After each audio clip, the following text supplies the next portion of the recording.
buhay mo ay pwede mo nang saklawan ng mga desisyon ko. May sarili akong paninindigan, kaya wag mo isaksak sa isip ko ang bulok mong paniniwala at Na sa bawat himaymay ng laman ay muling mabuhay ang dugong nananalaytay sa mga ugat at unti-unting mauusal ang mainspirasyong mga katagang. May pangako ang bukas. May pangako ang bukas. Isa na namang natatanging dulang pang radyo na inyong aabangan at kalulugdan, mag-iiwan ng mga magagandang halimbawa at aral. May pangako ang bukas.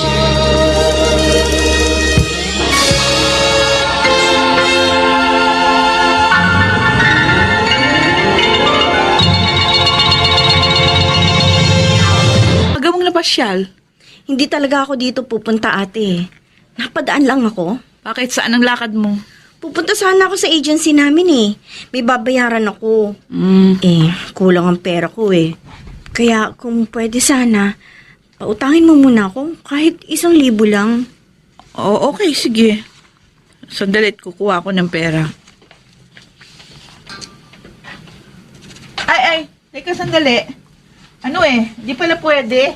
Oh, bakit? Anong problema? Huwag mo nang ituloy yung lakad mo ngayon. Ano? Pero bakit nga? Friday the 13th ngayon, Bukas mo na lang ituloy yung lalakarin mo. Pero ngayon na schedule ng pagpunta ko sa agency. Ay, malas ang araw na ito. Kung ayaw mong malasin, makinig ka sa akin. Ay, naku ate. Umiral na naman ang pagiging funny mo. Anong funny? Bakit nakakatawa ba ako? Oo. Huh? Natatawa kaya ako sa'yo dahil funny ka talaga. Ano? Paniwalain ka sa mga sabi-sabi. Hindi yun basta sabi-sabi, ha? May napatunayan na ako. Oh, kita mo naman. Ang ganda ng buhay ko. Samantalang kayo ng kasawa mo, isang kaigisan tuka pa rin kayo. Ay naku, nagkataon lang yon ate dahil may tinapos ka. Meron ka pinag-aralan samantalang kami ng asawa ko, high school graduate lang kami. Dahil nga mas maswerte ako kaysa sayo.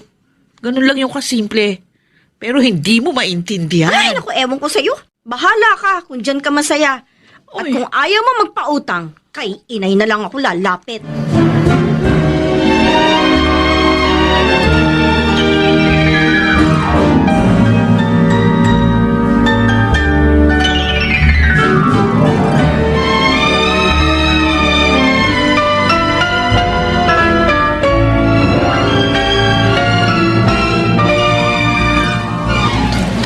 Huwag ka nang makipagtalo sa ate mo. Hindi ka mananalo sa kanya. Dahil hindi naman tumatanggap na ibang katwiran yun eh. Kaya nga po sa inyo na ako lumapit. Meron po ba kayo? Kahit 1,000 lang. Oo. May naitatabi pa naman ako. Kaya sige, pautangin kita. Ay, salamat po, inay. Huwag po kayo mag-alala. Babayaran ko kaagad kayo kapag nakaluwag ako.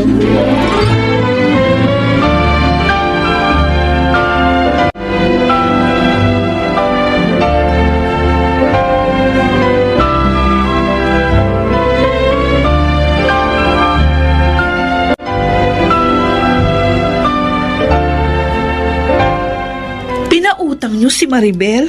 Anak ko si Maribel. Kaya hindi ko siya magagawang tikisin. Ikaw lang naman ang kayang tumikis sa kapatid mo eh. Di naman sa ganon, Nay. Kung hindi lang Friday the 13th ngayon, hindi ko lang siya pauutangin. Bibigyan ko pa siya. Dodoblihin ko pa. Kahit na 2,000. Tulong ko na sa kanya yun. Kita mo na. Nakalagpas sa pagkakataon mong makatulong. Dahil dyan sa paniniwala mong wala namang basehan. O di tingnan na lang natin kung anong mangyayari. Kaya wag niyo ho akong sisisihin kung pati kayo madamay sa kamalasan ni Maribel.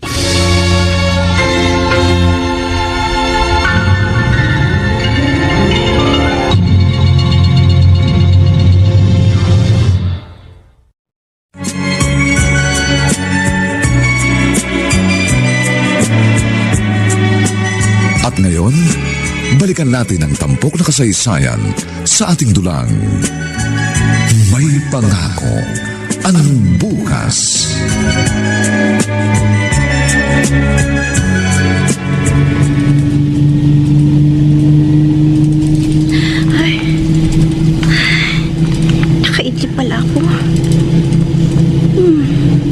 Mukhang nakalagpas na yata ako ah. Nasa na ba ako? Titignan ko nga dito sa bintana. Ah, wala pa. Hindi pa ako nakakalagpas. Ah! Bakit may laslas itong gilid ng bag ko? Naku! Wala na yung wallet ko! Nadukutan ako! Hindi ka kasi nag-iingat. Kasalanan ko ba kung nakatulog ako sa biyahe? Dapat alisto ka lagi. Huwag kang tutulog-tulog. Pwede ba? Huwag mo na akong sisihin. Nangyari na eh. Magkano ba laman ng wallet mo? Maliit na halaga lang ang laman nun. Dahil nasa bulsa ko yung pera. Pero, nasa wallet ko yung mga ID ko eh. Mas importante yun. Sana nga pera na lang ang nakuha sa akin. Ano ngayon ang gagawin mo? Affidavit of loss. Yun lang naman ang remedyo dun eh. Madali na yun. Pero yung pagkuha ng panibagong mga ID, yun ang matrabaho. Si ate kasi, nagdilang demonyo. Anong ibig mo sabihin? Paulit-ulit niyang sinabing mamalasin ako ngayon dahil Friday the 13th daw. Nagkataon lang yun. Marami akong kilalang nadukutan at na-hold up.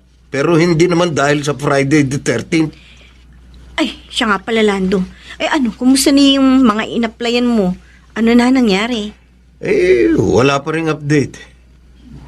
Ayoko nang asahan pa yun. Mag-a-apply na lang uli ako sa ibang kumpanya.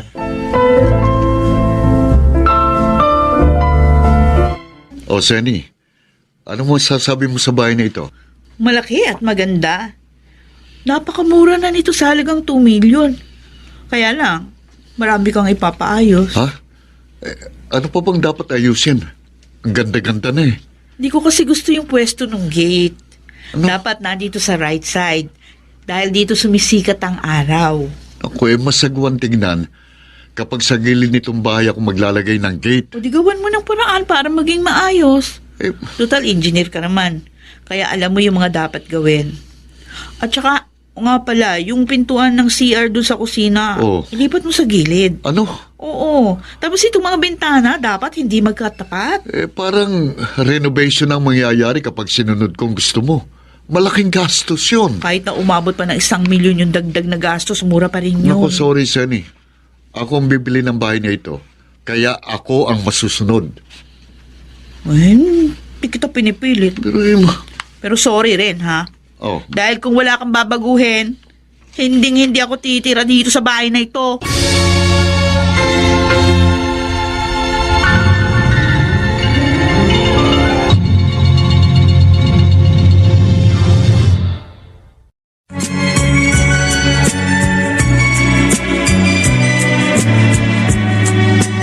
At ngayon, balikan natin ang tampok na kasaysayan sa ating dulang. May pangako ang bukas.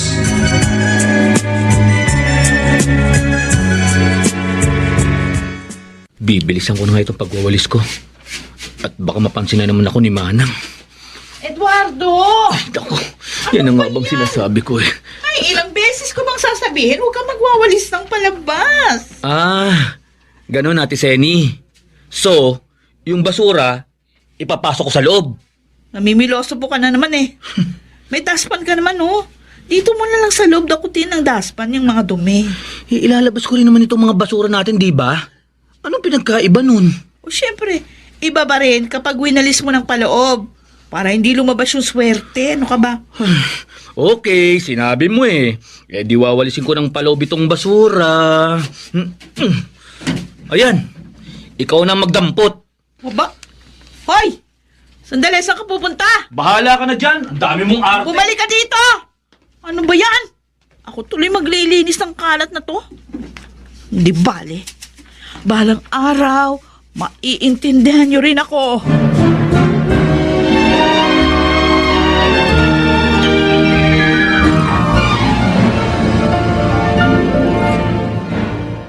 O ano, Kuya Wilson? Kumusta na? Kailan mo bibilin yung bahay? Hindi ko na itutuloy ang pagbili. Bakit? Ano problema? Nireject ng hipag mo eh.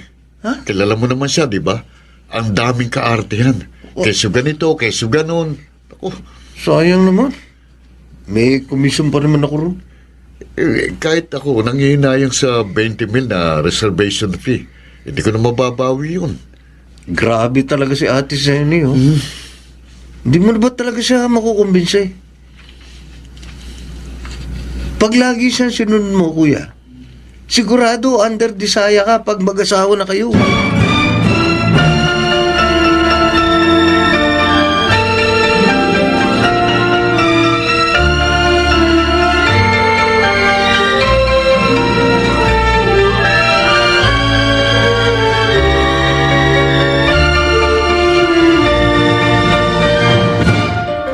Aba, ang kintab ng sahig natin ah. Eh, siyempre naman. Oh, bakit dito sa may kusina? Hindi pa ba tapos Ay, naku, ingat ka dyan. Minap ko yan, basa pa dyan. Baka madulas ka. Ko, yan na nga ba ang sinasabi ko eh. Sandali, halika. Kumapit ka sa akin. Oo. Tutulungan kitang tumayo. Ang sakit. Teka. Ha? Diyos ko, Maribel. Dinudugo ka.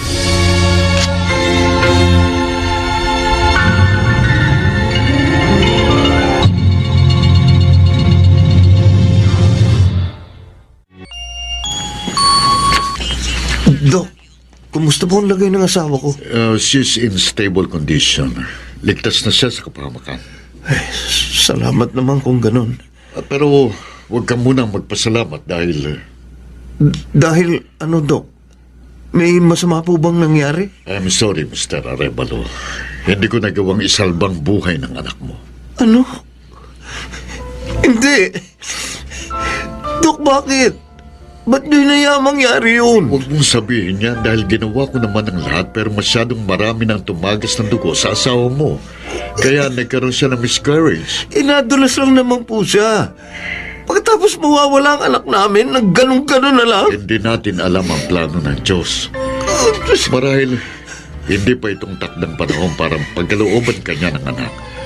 Hindi pa siguro ngayon, kundi sa mga susunod na pagkakataon.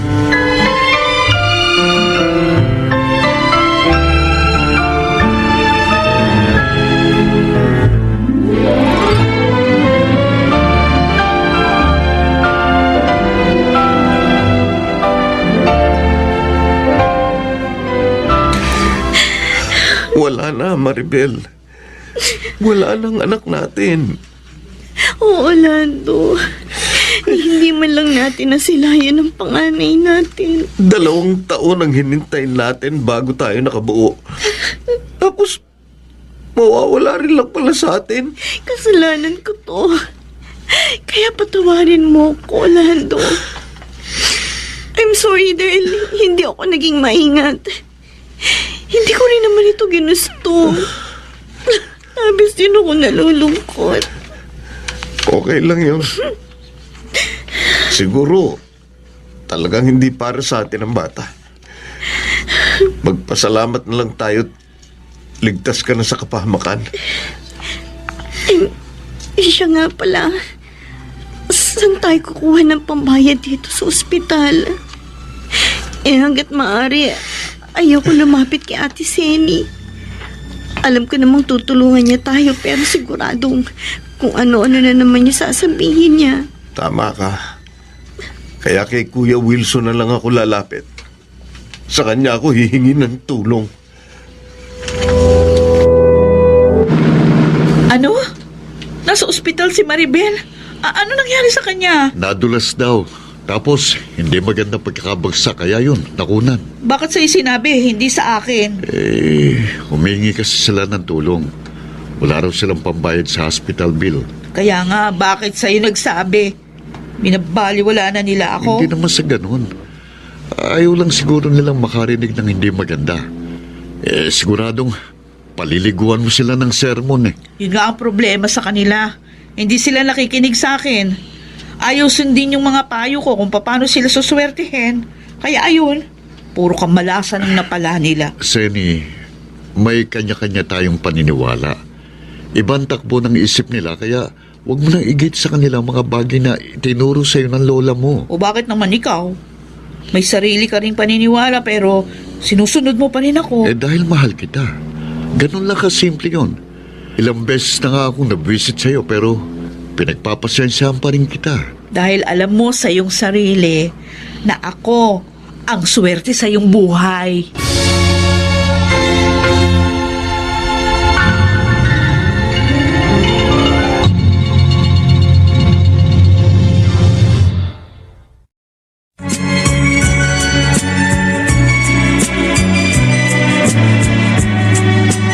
At ngayon, balikan natin ang tampok na kasaysayan sa ating dulang.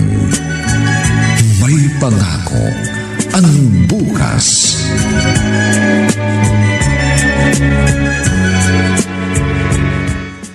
Nay, nakausap ko po kanina si Maribel. Nakunan po pala siya. Ano? Abi, bakit? Ano nangyari sa kanya? Nadulas daw po siya. At hindi maganda ang pagkakabagsak niya. Kumusta na siya? Ayun po, kalalabas lang daw po sa ospital. Kay Kuya Wilson daw po sila humingi ng tulong. Kakahiya naman. Sa ibang tao pa sila lumapit. At kanina po sila hihingi ng tulong? Kay ate? Siyempre! Mabait naman ang ate nyo, di ba? Nay, sang-ayon naman po ako sa inyo. Kung kabaitan ng pag-uusapan, wala po tayong masasabi kay ate. Kaya lang, nauumay na kayo sa paulit-ulit niyang sinasabi. Makinig na lamang kasi kayo. Pero Nay, magkakaiba naman po kasi ang paniniwala namin. Wala akong sinabing sundin niyo yung sinasabi niya. Kung hindi kayo sang-ayon sa kanya, huwag na kayong kumontra. Manahimik na lamang kayo para walang argumento.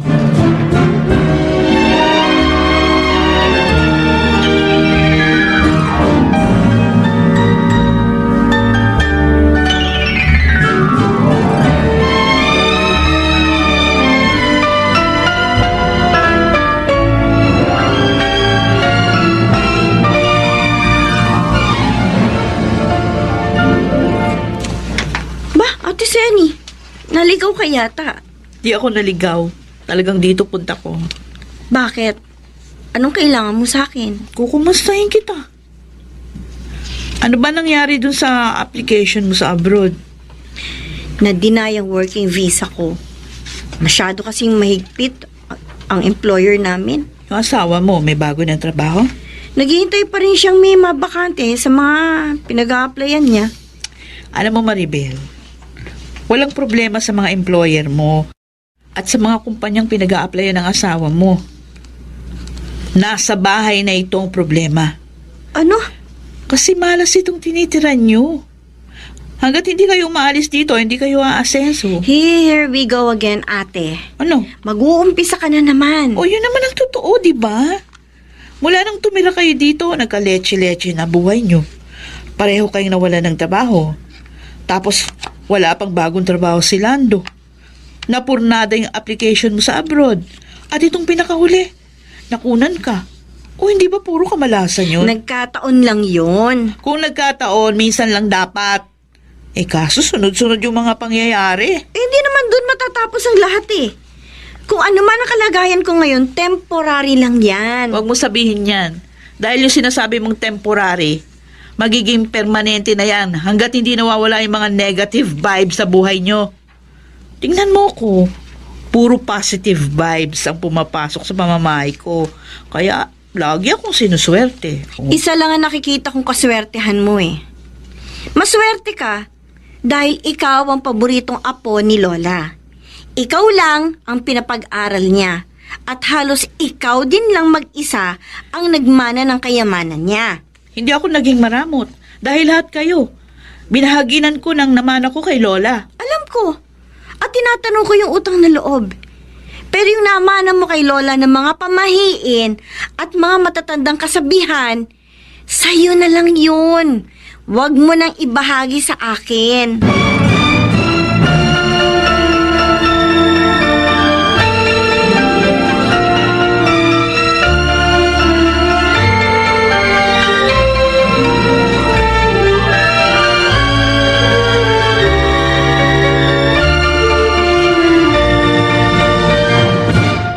Aba, ang dami mong binili ah.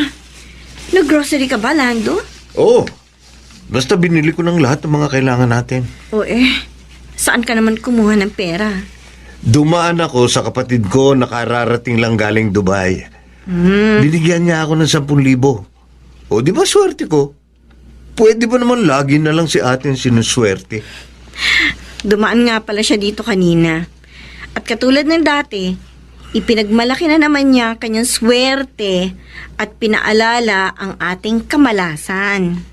Alam ko na kung anong mali sa atin, Maribel. At yun ang gusto kong itama. Ha? Anong ibig mo sabihin? Nagsasama tayo ng hindi kasal. Kaya magpapakasal tayo sa lalong madaling panahon. Saka na lang yung church wedding. Sa West na lang muna tayo magpakasal. Tama ka. Siguro nga kailangan na natin magpakasal para pagpalain ng Diyos ang ating pagsasama.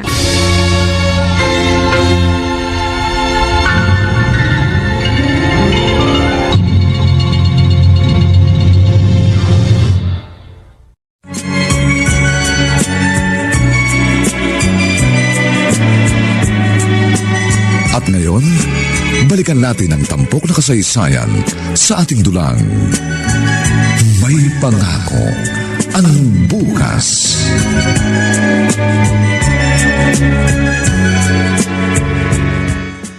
Mabuti naman kung ganun. Kahit naman noon pa, yun ang sinasabi ko sa'yo. Hindi maganda ang nagsasama ng hindi kasal. Kaya nga po, magpapakasal na kami ni Lando sa lalong madaling panahon. Ano? Ano yun? Ate? Ha?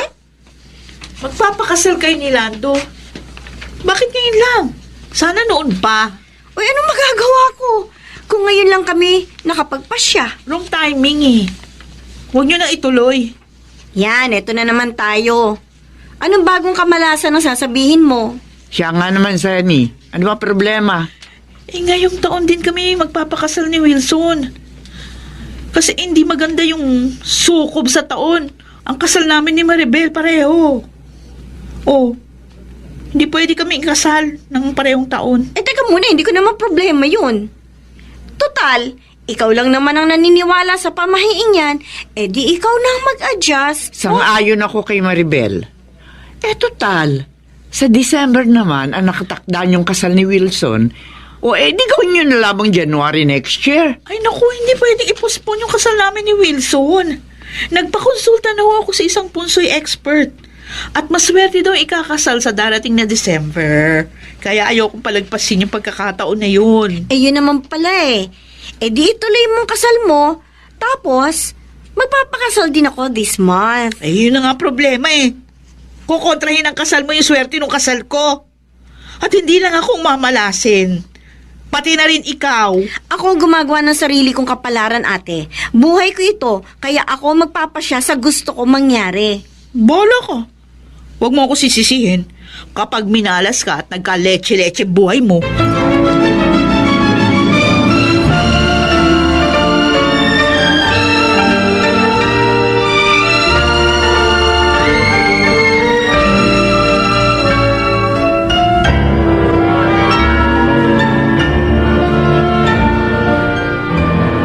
Mali ba ako, Kuya Eddie? Tama lang ang ginawa mo, Maribel.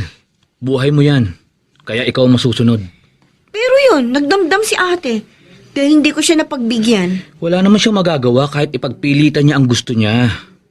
Kaya kung anong inaakala mong tama, di yun ang gawin mo.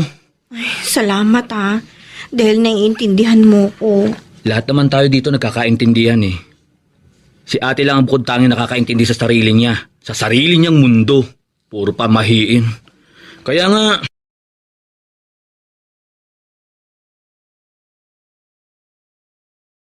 hindi ko alam kung maawa ako o matatawa ako sa kanya.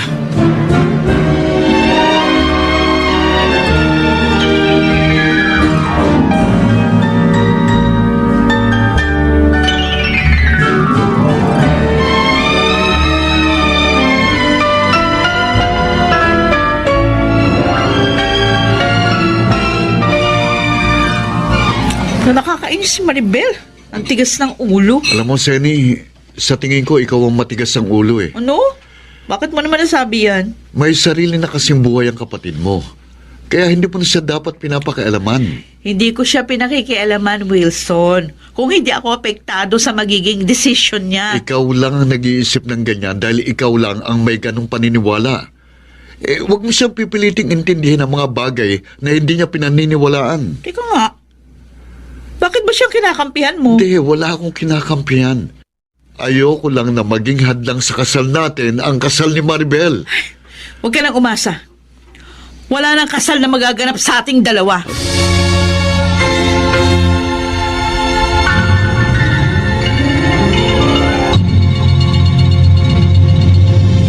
Ano? Pakiulit mo nga ang sinabi mo. Hindi mo ba ako narinig?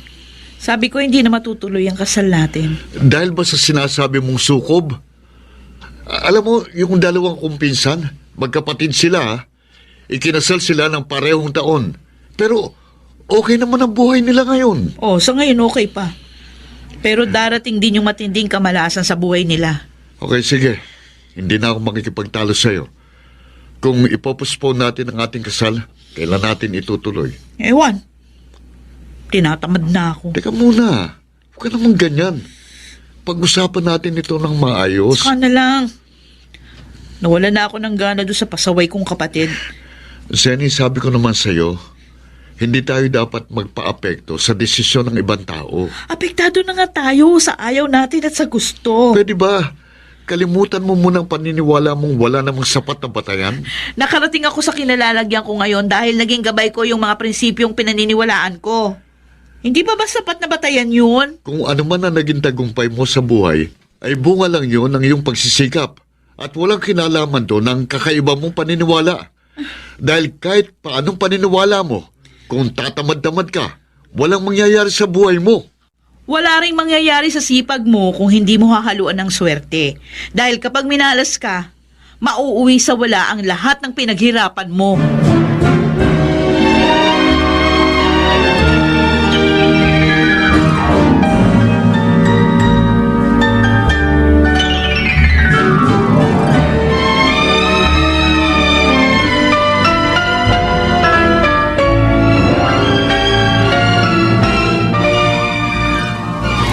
Pasensya ka na, Kuya Wilson. Kung pati ikaw nadadamay sa hindi namin pagkakaunawaan ni Ate Seni. Maribel, hindi ka dapat humingi ng paumanhin. Dahil wala ka namang kasalanan. Si Senny lang ang masyadong panatiko sa kanyang paniniwala. Pero kung makikiusap ka sa akin, pwede ko pa naman pag-isipan. Pag-uusapan namin ni Lando kung anong magagawa namin. Huwag na. Basta't kung anong binabalak nyo, ituloy nyo. At kung kailangan nyo ng financial support, magsabi lang kayo. Salamat na lang. Dahil baka yun pang maging ugat ng pag-aaway ninyo ni ate. Ano palang binabalak mo ngayon?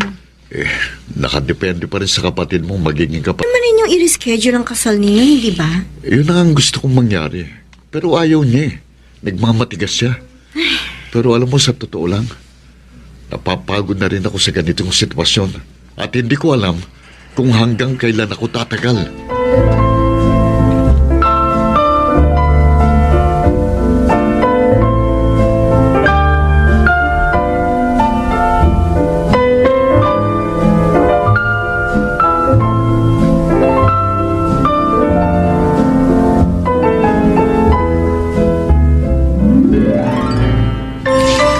May utang pa tayo kay Kuya Wilson.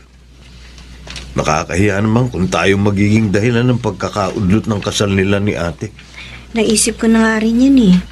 At naaawa ako sa kanya. Kung ganun, okay lang ba sa'yo kung tayo ang magpapaubaya? Marso pa lang naman ngayon eh. Kaya ang tagal pa nang hihintayin natin kung tayo ang mag-a-adjust. Oo nga eh. Ang hirap naman ng ganito. Hindi naman natin kailangan magmadali, kaya hintayin muna natin ang mangyayari bago natin i-finalize ang desisyon natin. Sunog! Ay, Diyos ko! May sunog daw! Naku! Ang laki na ng apoy!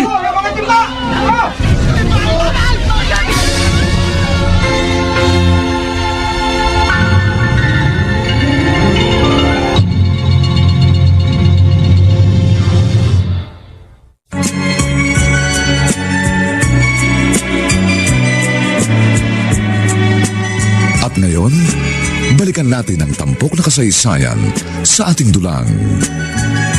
May pangako ang bukas.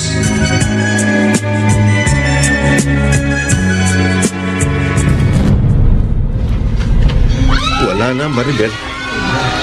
Naabong bahay natin.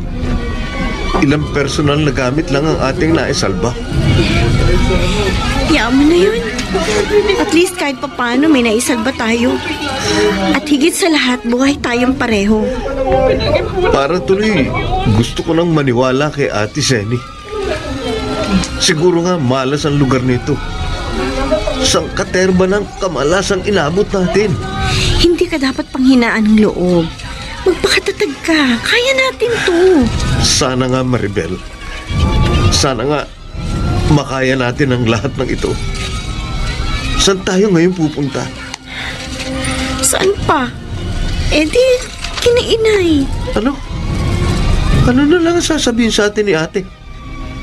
Lalo lang niya tayong sesermonan ng kung ano-ano dahil meron ng ebidensya mga sinasabi niya.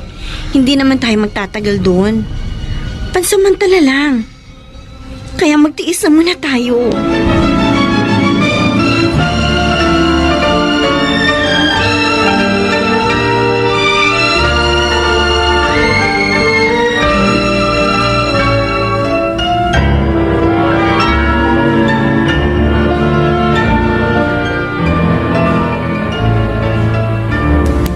Siguro naman, Maribel, maniniwala ka na sa akin ngayon. I'm sorry, ate.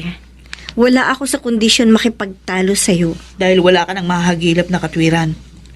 Yung mga sunod-sunod na pangyayari ang magpapatunay na tama yung mga sinasabi ko.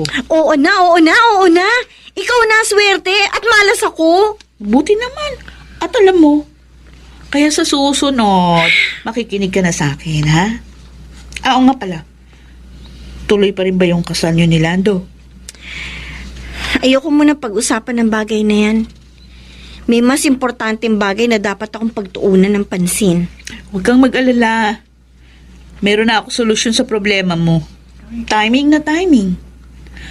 Pwede nang tirhan yung hinuhulugan kong house and lot dun sa Cavite. Hindi ba nakarating ka na dun? Ang layo naman nun, ate. Ang hirap ng biyahe. Ay, maliit na bagay yun. Kumpara sa swerteng papasok sa bahay na yun. Wala ka na bang ibang bukang bibig kundi swerte at malas? Nauumay na ako sa paulit-ulit mong litanya. Talagang uulit-ulitin ko yung mga sinasabi ko. Hanggat hindi pumapasok dyan sa kukote mo. Kahit pa 1,000 beses mo yang sabihin, hindi mo ko makukumbinsi. Maribel, makinig ka naman sa akin kahit ngayon lang. Huwag mong pairalin ng tigas ng ulo mo dahil... Tama na! Bakit ba lagi mo na lang ako dinidiktahan? Hindi porket mas maganda ang buhay mo, ay pwede mo na saklawan ang mga desisyon ko. May sarili akong paninindigan. Kaya wag mo isaksak sa isip ko ang bulok mong paniniwala at prinsipyo!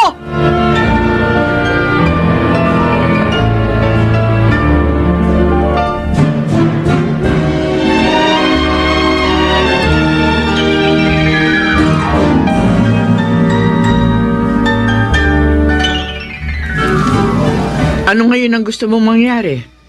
Palalayasin mo sila. Nay, hindi naman ako ganun kasama. Ayokong personalin yung sinabi niya sa akin. Kaya lang nakakasamaan ang loob eh. Siya na nga tinutulungan, siya pagalit. Huwag mo kasi siya piliting gawin ng isang bagay na labag sa kanyang kalooban. Para di naman sa kapakanan niya yung gusto kong mangyari. Kahit na. Huwag mo siya pangungunahan. Dahil may sarili siyang disposisyon. Sige. Mula ngayon, hindi ko na siya pakikialaman. Bahala na siya sa buhay niya.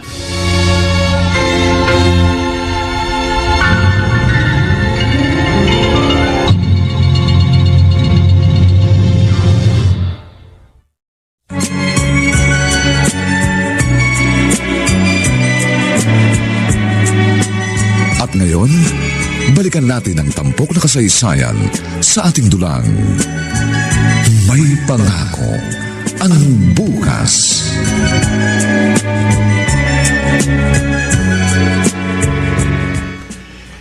Naiilang na ako rito.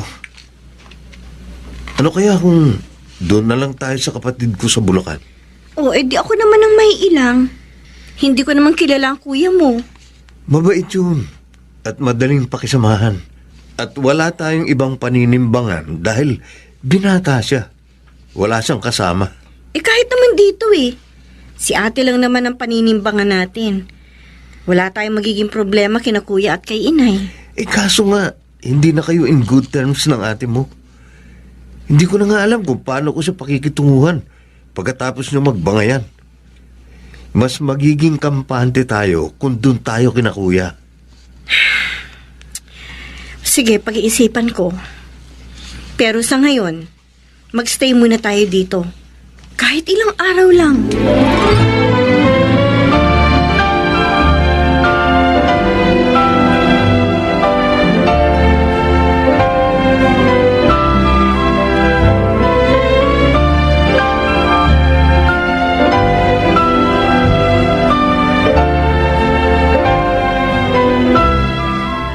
Eddie, anong nangyari sa'yo?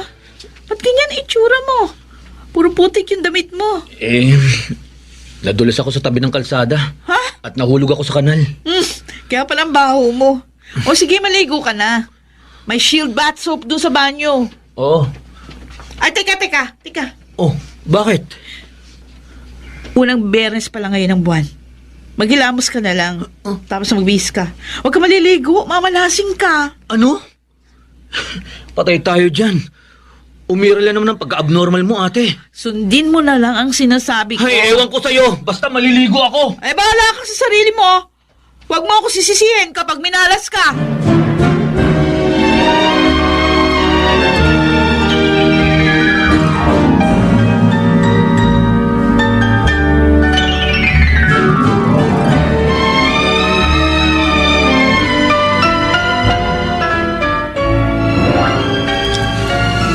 Oh, nasa na yung dalawa?